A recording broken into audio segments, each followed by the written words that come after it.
আমার জায়গায় যদি কোনো একটা মেয়ে এই ভিডিওটা আপলোড করতো তাহলে প্রত্যেকটা ছেলে তার পুরো ভিডিওটা ওয়াচ করতো।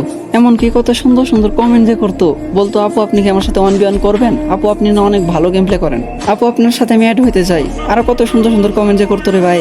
কিন্তু একটা ছেলে সারাদিন কাজ করার পরেও কত সমস্যার ভিতর দিয়ে একটুখানি ভিডিও করার চেষ্টা করে, ভিডিও করে যখন আপলোড করে যে এইটার আশায় যে হয়তো বা তারও অনেক ভালো ভালো ভিউজ আসবো, অনেক লাইক কমেন্ট শেয়ার আসবো।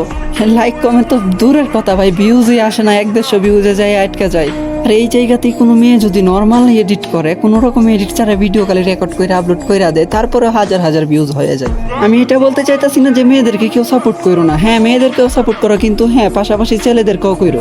একটা ছেলে যে কত কষ্ট করে ভিডিও বানায়, কতটুকু আশা নিয়ে ভিডিও বানায়, এটা কি তোমরা জানো? আচ্ছা আমি অন্যদের কথা বাদ দিলাম, আমার নিজের বিষয়টাই বলি যে আমি 12 থেকে 13 ঘন্টা কাজ করার পরেও আমি কতটুকু কষ্ট করে ভিডিও আপলোড দিই তোমাদের থেকে একটু ভালোবাসার আশায়। আর আমি আমার নিজের জন্য কখনোই সাপোর্ট চাই না তোমাদের থেকে। আমার কথা হলো আমার ভিডিওগুলো যাদের কাছে ভালো লাগে তারা তো অবশ্যই করবো, এটা তো আর আমার বলতে হইব না, তাই না? আমি সাপোর্ট তাদের জন্য চাইতেছি যারা অনেক কষ্টের পরেও কোনো রকম ভিউজ পাইতেছে না।